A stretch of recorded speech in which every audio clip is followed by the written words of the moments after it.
யோவான் 4 அதிகாரம் 24 சில வசனங்களை படிக்கும்போது ஆண்டவர்கள் பேசுகிறார்.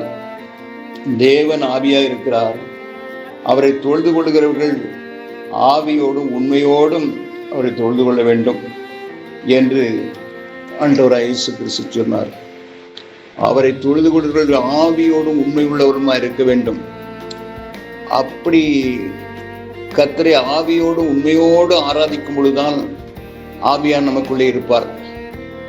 உண்மை இல்லாதவனாக, ஜெபம் பண்ணாதவர்களாக, ஆண்டவருக்கு விரோதமான சில காரியங்களை செய்யும் போது ஆவியான் நம்மிடத்தில் இருக்க முடியாது.